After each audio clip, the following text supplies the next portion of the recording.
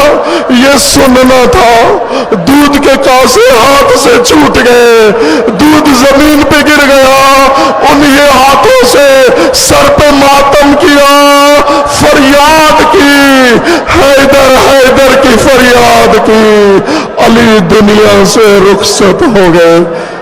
الا لعنت اللہ علی الظالمین فسیعلم الذین ظلموا ای منقلب ینقلبون۔ ماتم مولا علی، ماتم حسین۔